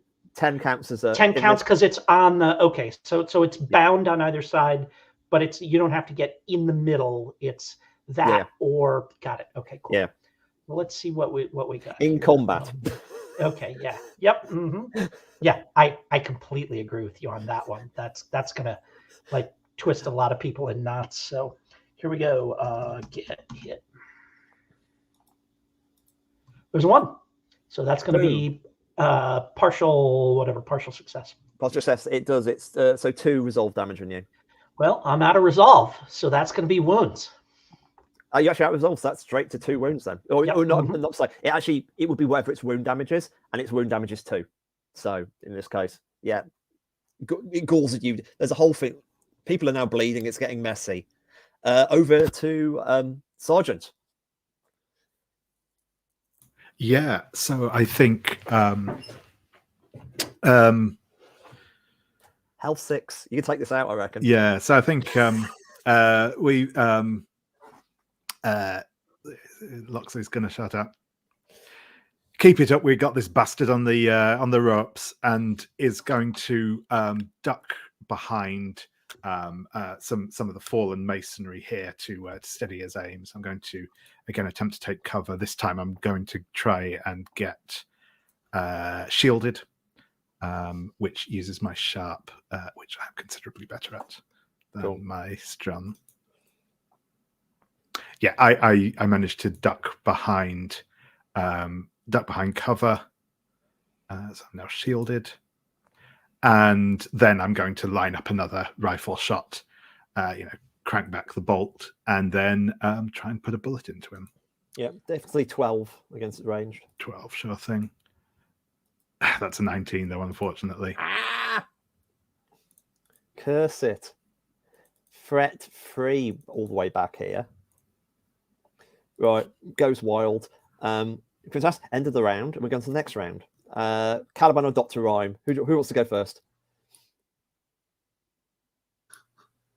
I'm still shooting. I'm not moving away, so Caliban's probably closer. Hit it. Okay, Caliban. I don't do much damage anyway. All right. I'm going to say, before we go to this round of combat, obviously, I think it'll probably be the last round of combat or whatever. But if everyone has equipment they've not used, check it out. Because remember, equipment is a use action. So you can get to do that instead of that and attack. My equipment will do something if I'm in support, so I'm not. All right. And I assume since I've used my lure, I cannot use it again. Or Yeah, it's a tick one. So hang on, let me just see my resolves. Okay. So I'm going to focus. I kind of shake off after getting smacked on the side of the head and watching Roger do some good damage, but also taking it in the chest. I kind of shake things off, take a deep breath. I spin my spear and I attack. So I'm going to focus and then attack. Cool. Roll with advantage against quick, defensive 9. Okay.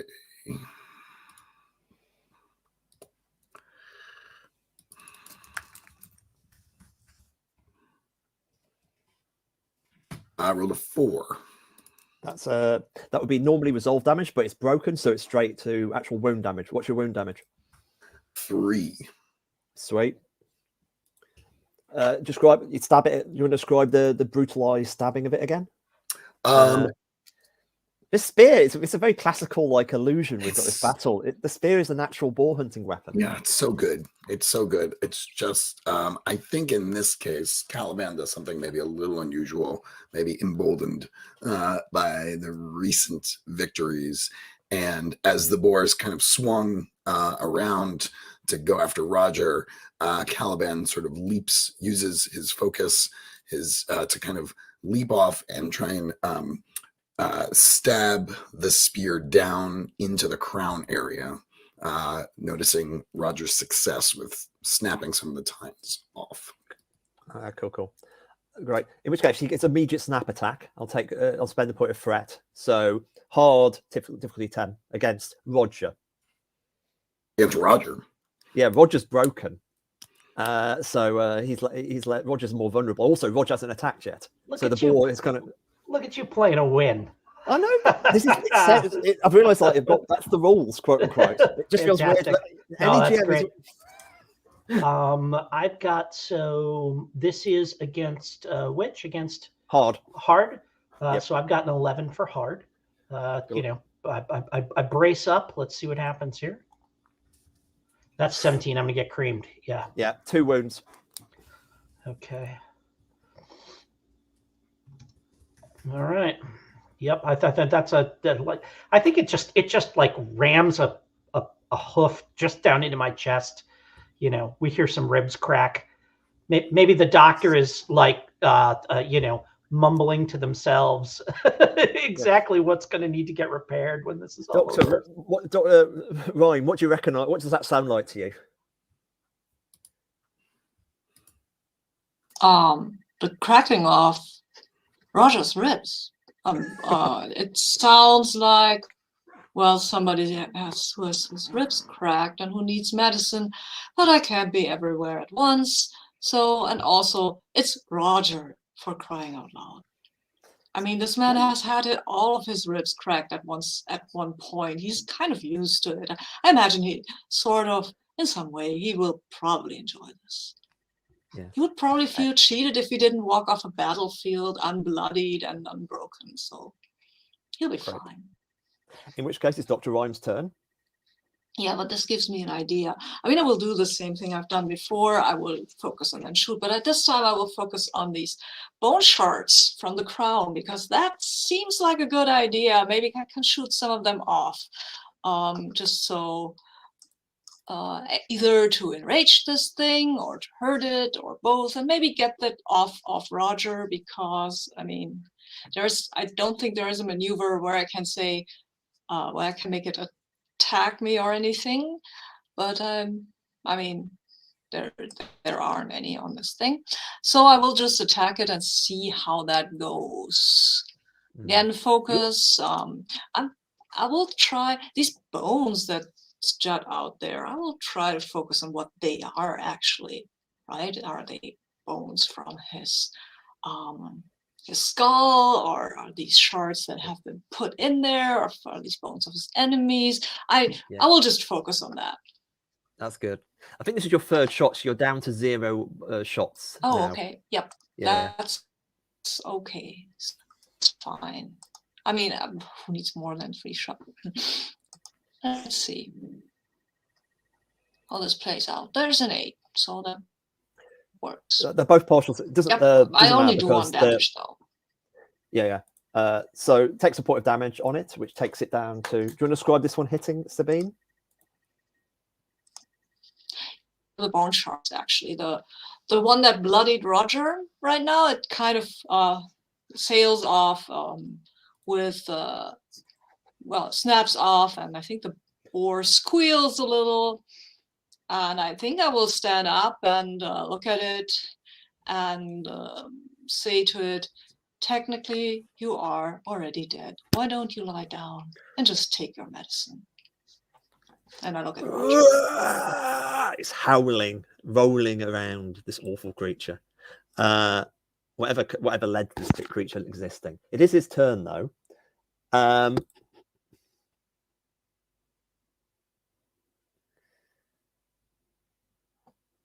Oh, am I playing for that?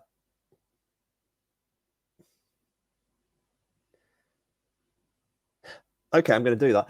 I'm going to he suddenly starts snorting and stamping as loud as it can. It's crying as you commoners will never touch me.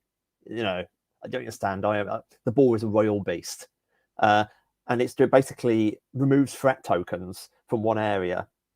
From the grid. So I'm going to remove all 3 threat tokens from the back. That increases resolve to 3.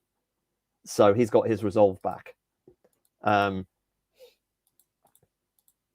I'm going to move from the left flank as well. So I'm going to take resolve to 4. And then attack Roger with the stomp into the dirt attack, which is versus quick, with all the threat attached to it. So it will do 6 points of wound damage if it hits. Oh, fantastic. All right. So quick. Actually, let me give me a sec. Let me genuinely, if I'm going to play to win, let's just genuinely. Yeah. You only need to do 3 to me to take me down. So okay, I won't spend the threat then because I don't need to. But yeah, fantastic. Quick. Yeah. Good luck.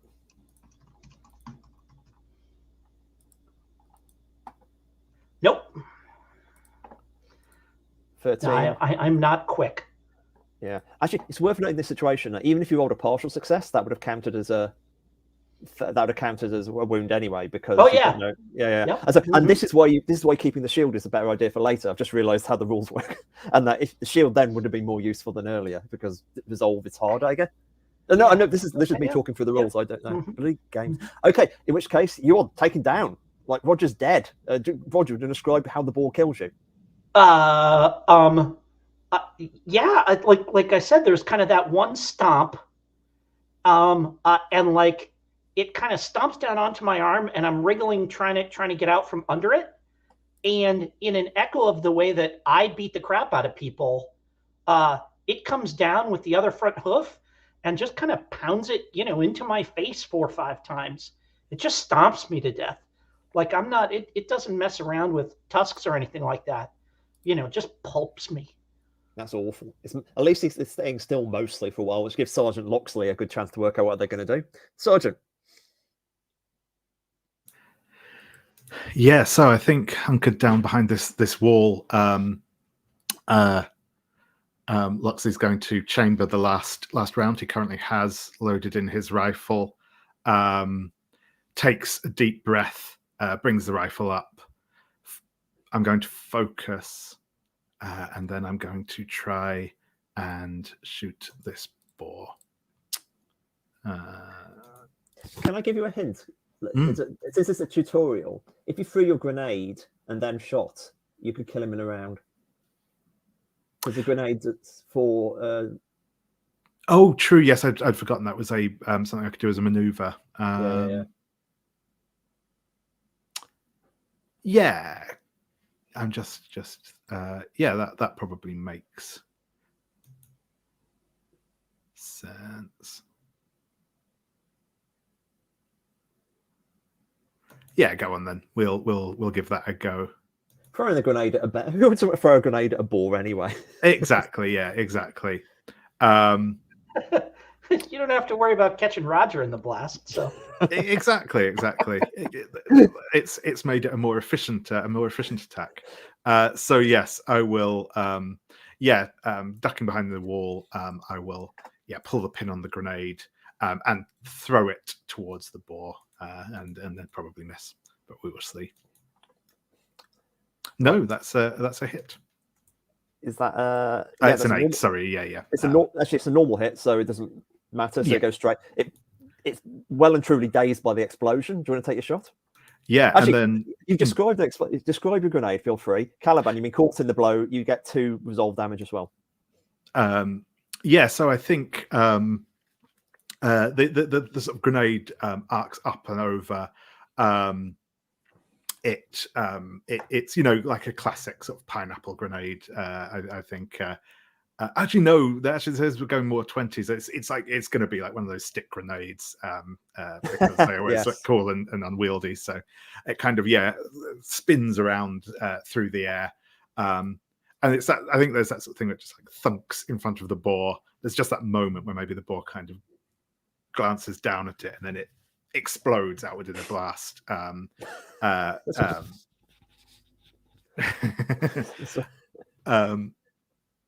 And yes, that will do damage to Caliban. And then I will then pop back up over the wall and attempt to put a bullet between its eyes.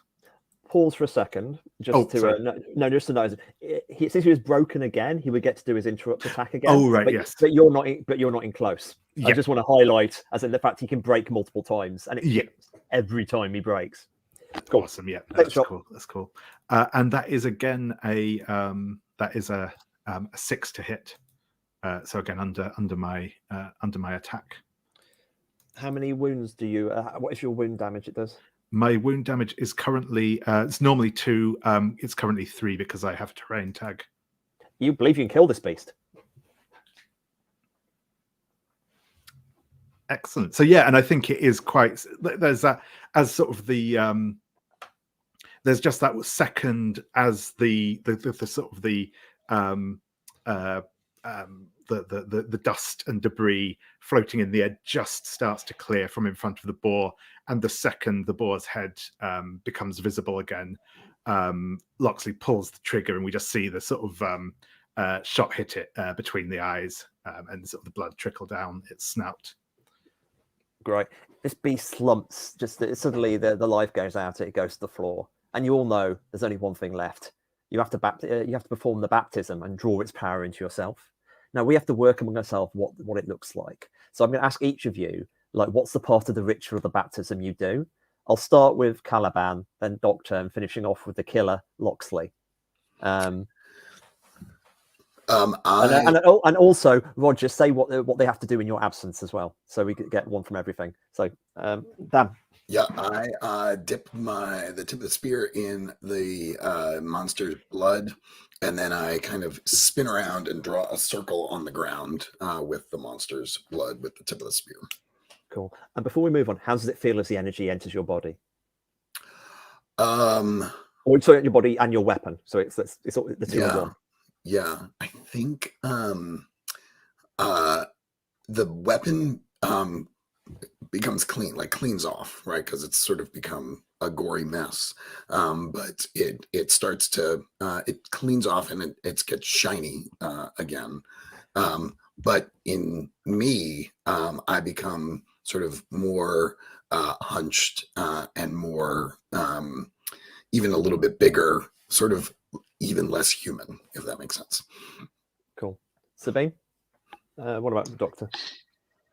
Yeah, Dr. Rhyme steps up and starts hacking off. I think he has some kind of knife, the remaining crown shards. And I think he sticks them into the circle at regular intervals.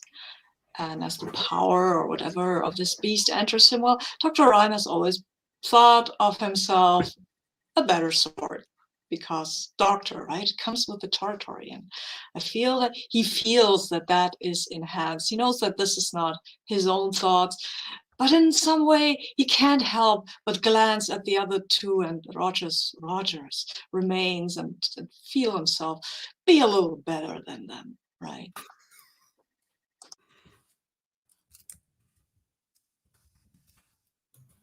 Kieran, you were muted.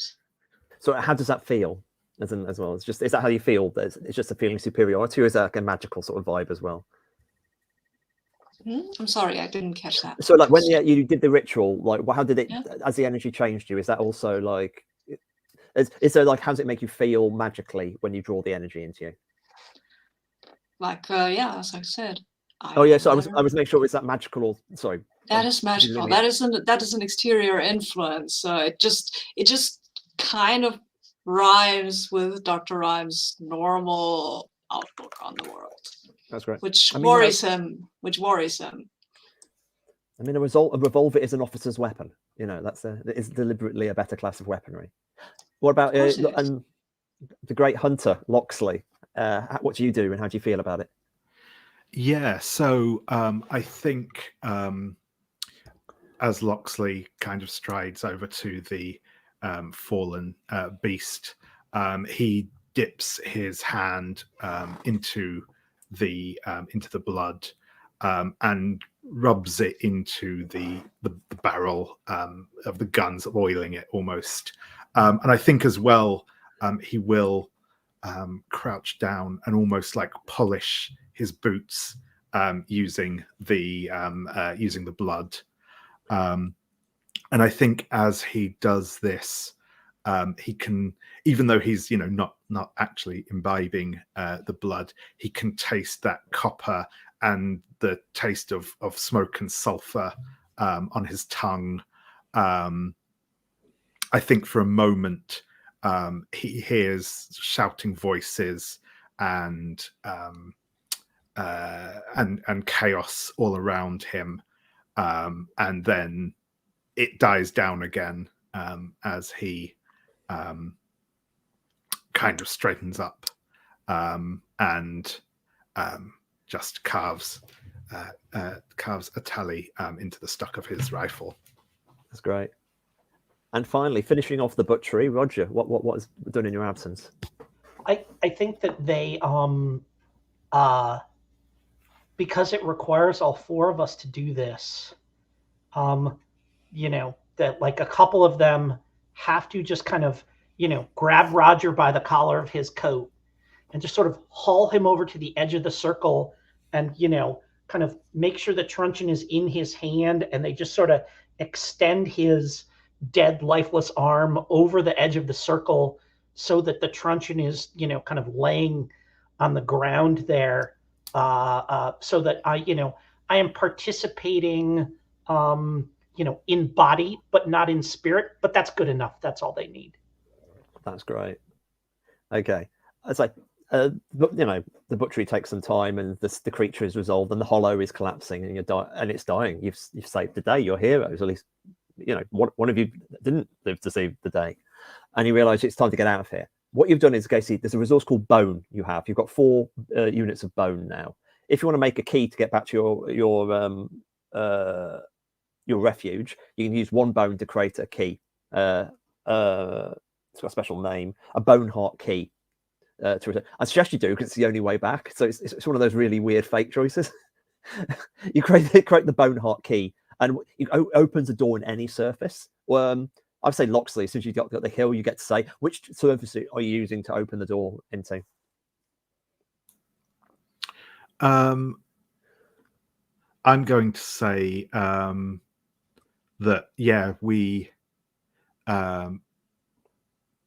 we kind of walk and drag Roger over into the ruined chapel where the pennant was stored, and I think kind of on the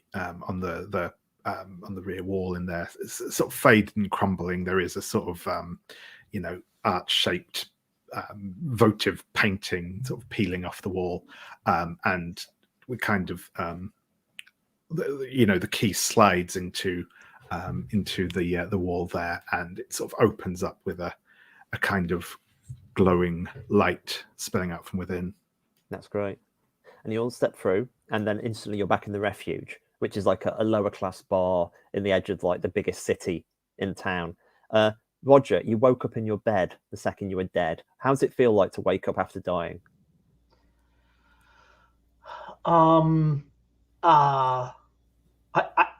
mean, I think I immediately sit up and just vomit all over myself, like whatever. Not for the first time. and it's like gross black ichor. Like wherever I went, I breathed in enough of it, but it pulled me back before, and so whatever was in me that, in the place where I was for a moment while I was dead, that it all just comes back out at me. And I like, fuck, and I kind of do one of those, and I get up and, stagger over to my little, like basin that I've got there and kind of splash a little water on my face. And then I realize, oh, they'll be drinking.